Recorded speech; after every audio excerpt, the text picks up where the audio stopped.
खूब कहा है कि एक डॉक्टर को कभी भी ना आपकी जाति से मतलब होता है ना ही आपके धर्म से, उसके लिए सभी एक समान होते हैं। नमस्कार, स्वागत है आपका एमपी न्यूज़ के खास कार्यक्रम हीरोज ऑफ एमपी में। और आज हम ऐसे ही एक सुपर हीरो से मिलने आए हैं, और मैं तो कहूँगी कि सुपर वुमेन से मिलने आए हैं, हमारी इंदौर की सुपर वुमेन डॉक्टर साधना सोढानी मैम, जिनके लिए आज इस कार्यक्रम में एक विशेष जो मैं क्वेश्चंस पूछने वाली हूँ, जो मेरे सवाल हैं वो मेरे नहीं बल्कि पूरी जनता के हैं, पूरी इंदौर की जनता के हैं। और मैम के लिए जितनी तारीफ कही जाए उतनी कम है, क्योंकि कोविड के दौरान जो मैम का योगदान रहा है, जो उन्होंने सहयोग दिया है, वो काबिलिय तारीफ है। मैम, सबसे जो अहम सवाल जो जनता की तरफ से मेरे पास में आया था कि आपको कभी डर नहीं लगा, आपको कभी ऐसा नहीं लगा कि बीइंग अ वुमेन आपको कभी एक फियर नहीं आया कि नहीं यार मुझे मेरी इम्यूनिटी पे फ़र्क पड़ सकता है, या ये तो डॉक्टर्स की ड्यूटी है, ऐसा कभी आपको फील नहीं हुआ?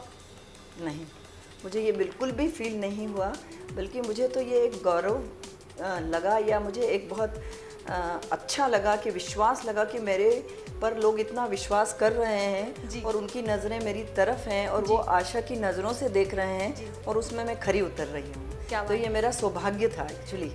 अगर हम रियल वुमेन एम्पावरमेंट की बात करते हैं तो उसकी जीती जाती मिसाल है डॉक्टर साधना सोढानी मैम, क्योंकि वुमेन एम्पावरमेंट की जब हम बात करते हैं तो महिलाओं को कहीं ना कहीं पीछे रोक दिया जाता है, तो वहीं साधना मैम ने कई ऐसी मिसालें पेश की हैं जिनसे वुमेन्स को ना सिर्फ एक इंस्पिरेशन मिली बल्कि मैम उनकी रोल मॉडल भी रही है। मैम, विजयनगर से एक इशिका यादव जी मैम है, उनका सवाल आया था मेरे पास में कि RT-PCR रिपोर्ट जो है उसको लेके कोविड के टाइम पे कई सारे ऐसे सवाल उठे थे, ऐसे क्या कह सकते हैं अफवाहें उठी थी कि यार अगर आप RT-PCR रिपोर्ट करवाएंगे तो आप पॉजिटिव आएंगे ही आएंगे ना, आपको हॉस्पिटल ले जाया जाएगा। तो कितना ज़रूरी है RT-PCR रिपोर्ट करवाना इवन आज के टाइम में भी, क्योंकि जब उनके घर में उनके फादर इन लॉ जब कोविड पॉजिटिव हुए थे तो वो कहीं ना कहीं कतरा रहे थे कि नहीं मैं RT-PCR रिपोर्ट नहीं करवाऊंगा क्योंकि वो तो पॉजिटिव ही देंगे। तो मैम, इसके बारे में आपका क्या कहना है? हाँ, ये एक संशय सभी जनता के मन में उठ रहा था, क्योंकि उस समय RT-PCR काफ़ी पॉजिटिव आ रहे थे, जो कि हमने भी एक्सपेक्ट नहीं किया था और किसी ने भी एक्सपेक्ट नहीं किया था। पर चूंकि लैब जो है पूरी क्वालिटी कंट्रोल से चलती है, पूरे अपने पैमाने को पार करती है, NABL एक्रीडिटेड लैब है जिसमें कि क्वालिटी कंट्रोल के बिना कोई टेस्ट आगे ही नहीं बढ़ता है और पूरी एहतियात बरती जाती है। तो उसमें कोई सवाल नहीं उठता कि कोई लैब से रिपोर्ट गलत आ जाए या कोई संशय हो। पर हाँ, जनता को कभी कभी कंफ्यूजन होता था, क्योंकि वो चाहते थे कि उनकी रिपोर्ट पॉजिटिव नहीं आए और वो हो नहीं पाता था। और कहीं ना कहीं व्हाट्सएप यूनिवर्सिटी ने भी जो अफवाहों का एक गोला बना रखा था, जो हर तरफ सिर्फ एक क्या कह सकते हैं कि अफवाहें उड़ी हुई थी, एक तरीके से डर सबके मनों में पैदा कर दिया था कि नहीं यार हमारी रिपोर्ट तो पॉजिटिव आ जाएगी, हमें डॉक्टर्स के पास रह जाएगा। तो जनता को हम ये हमारे दर्शकों को इस अपील करना चाहेंगे कि ऐसी किसी भी अफवाहों पर आप भरोसा ना करें। अगर आज के टाइम पे भी अगर आपको ऐसा लगता है कि आपको कुछ सिम्टम्स हैं तो उसकी रिपोर्ट, उसकी RT-PCR रिपोर्ट ज़रूर करवाएं।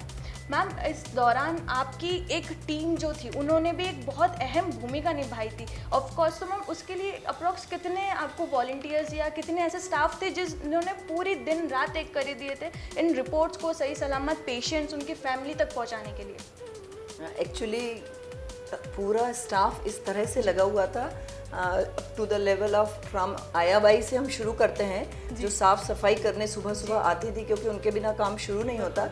और उसके बाद पूरा स्टाफ टेक्नीशियन लेवल पर और काउंसलर लेवल पर, टाइपिस्ट जो बच्चे हैं, क्योंकि RT-PCR की रिपोर्ट एक RT-PCR ऐप पर पहले एंट्री होती है, तो उसके लिए वो बच्चों को भी ट्रेंड करना बहुत ज़रूरी था। तो हमने तो जो कॉलेज वाले बच्चे थे, स्कूल के जस्ट क्लियर किए थे 12th क्लास के बच्चे, उनको भी हमने हायर किया, उनको ट्रेनिंग दी और उन्होंने हमारे साथ बहुत अच्छी मेहनत करी, क्योंकि 24 आवर्स लैब चलती थी और पूरी लैब में 24 आवर्स हमें यंग बच्चों की ज़रूरत होती थी, क्योंकि बड़ों को हम रख नहीं रखते थे कि उनको इन्फेक्शन जल्दी होता है।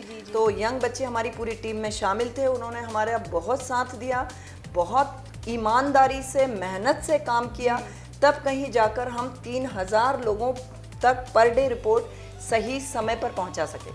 3000 रिपोर्ट्स पर डे, और इसमें सबसे बड़ा जो योगदान था, जो सहयोग रहा है, वो कहीं ना कहीं यंग वॉलंटियर्स का रहा जो हमारे इंदौर के थे। तो उसके लिए एक राउंड ऑफ अप्लॉज तो बिल्कुल बनता ही है कि हमारे यूथ के लिए जिन्होंने इतना बढ़ चढ़ के हिस्सा लिया इस कोविड-19 महामारी के दौरान।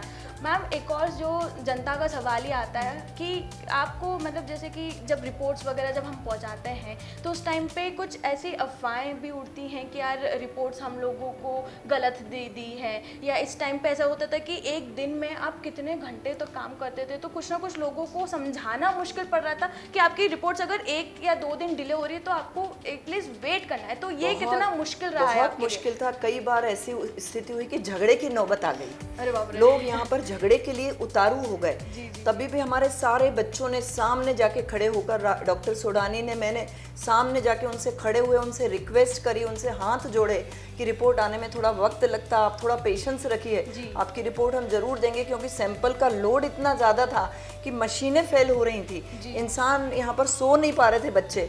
तो रिपोर्ट कभी कभी थोड़ा डिले हो जाती थी क्योंकि कंप्यूटर की प्रॉब्लम आ गई, कभी कुछ आ गई। तो हम उस स्थिति से पूरे तरह से तैयार थे कि कभी ना कभी वो हम पर चिल्लाएंगे, क्योंकि वो परेशान है, वो परेशान है तो हम पे डांट रहे हैं वो। तो हमने सबको बता के रखा था, हमारे बच्चों को भी, टेक्नीशियन को भी, संयम बरत के रखना।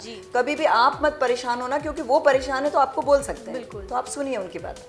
जी, जिस तरीके से हमारे डॉक्टर्स, नर्सेस, पैरामेडिकल स्टाफ ने दिन रात एक करके इस लड़ाई को कहीं ना कहीं हराने में कोशिश करी, तो उतना ही योगदान कहीं ना कहीं हमारे लेबोरेटरी जो टीम थी उनका भी रहा है, कहीं ना कहीं उनका भी बहुत बड़ा योगदान रहा है। मैम एक और इस चीज़ से ये होता है कि एक क्वेश्चन आता है, हमारी जनता से का ही क्वेश्चन आता है कि क्या अगर इंडिया में बेटर अगर टेक्निक्स होती, बेटर इक्विपमेंट्स होते, बेटर अगर मशीन्स होती, तो क्या ये कोरोना की लड़ाई हम जल्दी उनसे जीत पाते, या ऐसा कुछ? नहीं, क्योंकि इसी दौरान में यूएस भी रहकर आई। यूएस में आरटीपीसीआर रिपोर्ट करवाने के लिए हमें अपॉइंटमेंट लेना पड़ता है। अपॉइंटमेंट के बाद हमें 2 दिन बाद रिपोर्ट मिली, जबकि इंडिया में ऐसा नहीं हुआ। जब भी पेशेंट की इमरजेंसी थी, आरटीपीसीआर हमने तुरंत किया और रिपोर्ट भी उसको जल्दी दी। तो मैं इसको नहीं मानती, टेक्नोलॉजी में इंडिया बेटर है। तो ये जितने भी लोग हैं, जितने भी हमारे दर्शकों हैं, उनको हम बता दें कि हमारा इंडिया, हमारा इंदौर कितना सशक्त है, कितना आज एम्पावर हो चुका है कि यूएसए की कंपैरिजन में आज हम हमारे इंडिया को रख सकते हैं। क्यों मैम? Made in India. और हमारे जितने भी डॉक्टर्स हैं जिन्होंने इस लड़ाई में अपना योगदान दिया है, एक योद्धा की तरह योगदान दिया है, राइट मैम? मैम विमेंस का इसमें कितना बड़ा रोल रहा है? क्योंकि कहीं ना कहीं एक बता सकते हैं कि डॉक्टर्स, नर्सेस, तो इन सारी चीज़ों में एक कहीं ना कहीं यंग गर्ल्स, यंग वुमेन्स भी इसमें आगे आई हैं।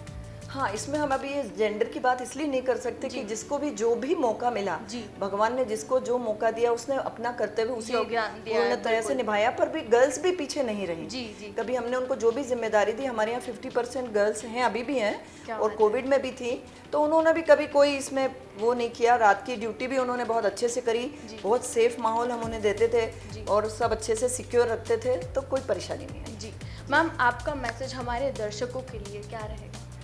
आपके दर्शकों के लिए मैं यही रखती हूँ कि डॉक्टर पे ज़रूर विश्वास रखिए। डॉक्टर भी अपनी पूरी विश्वास से, पूरी अपनी काबिलियत से आपकी सेवा करता है, आपकी रिपोर्ट करता है, आपकी जांच करता है। पर कभी कभी कोई टेक्निकल एरर आ जाती है, उस पर आप इतना ध्यान देके एग्रेसिव मत होइए और उन पर भी भरोसा रखिए। वो भी भगवान तो है नहीं, कभी ना कभी छोटी मोटी भूल हो जाती है, तो माफ़ कर दीजिए। बिल्कुल सही कहा मैम ने, क्योंकि इस दौरान ना सिर्फ एक आम जनता परेशान हो रही थी, बल्कि उनके लिए हमारे डॉक्टर्स, हमारी नर्सेस, पैरामेडिकल स्टाफ, इवन बहुत सारे लोग थे जो खुद परेशान हो रहे थे, जो खुद दिन रात जग रहे थे ताकि आप तक सेवा पहुंच सके।